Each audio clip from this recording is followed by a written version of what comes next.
Welcome back, everybody. Again, it's Joseph with more NFL news. So earlier today, FedEx officially released a statement to the public.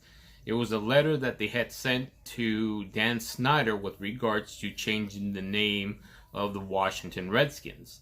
Now, in that letter, that many news reporters and news outlets are calling a threatening letter, they demanded that the name be changed or FedEx will pull its sponsorship of the Washington Redskins field. Now, there are many interesting twists to this story because until recent times, a Washington Post reporter was told by Dan Snyder that they will never change the name. And he was emphatic about it, and he even told the Washington Post together to capitalize the word never, that he would never change the name of the Washington Redskins. So fast forward 2020, we have a social movement going on. Regardless of what your opinion on it, it is bringing to light the disparaging actions that are being shown not only towards African Americans, but Native Americans, Latino Americans, Asian Americans, those minorities in general. And people are fed up by that. So FedEx, with $8 million in stake of sponsoring the Washington Redskins field as of today, have decided that if they don't change the name, they're pulling their $8 million sponsorship of FedEx Field.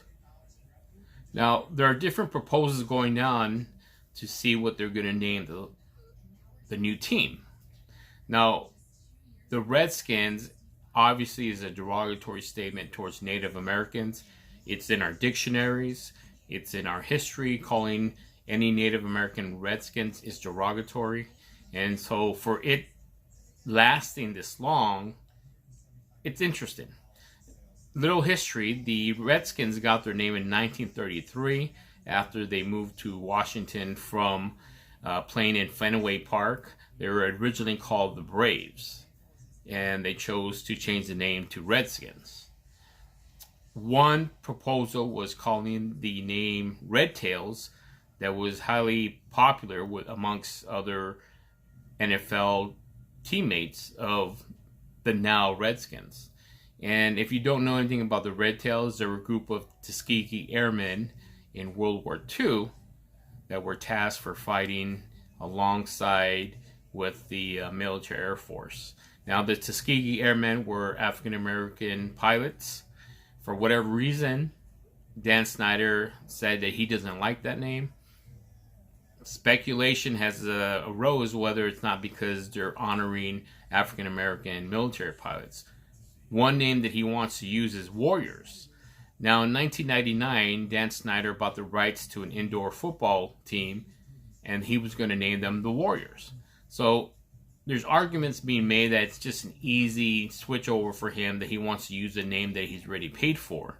And one of the things that Dan Snyder has said, that the Warriors represents an honor to the military as well as Native Americans. The counter to that some people have brought up, well, so is Red Tails. Red Tails can be synonymously said the same thing toward. It's honoring Native Americans as well as the military. But the bone of contention for all those people playable, because the Red Tails is part of the Tuskegee Airmen, their speculation is that Dan Snyder doesn't like that. Who knows what the truth is, but the fact that Dan Snyder already has rights to the name Warriors, more than likely it will be the Warriors.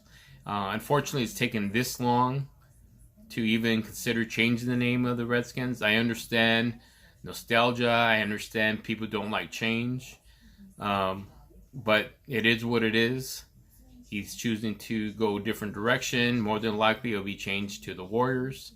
And to really think about it, if it wasn't for FedEx coming out with that harsh statement, this could be a conversation continue on to 2021. Ron Rivera, the new head coach of the Washington team, has stated that they hope they change the name before the 2020 season. So we will soon find out if the now Washington Redskins will become the Washington Warriors anytime soon. Keep it here on Zenny 62 for more NFL and Raider news. And don't forget to like and subscribe.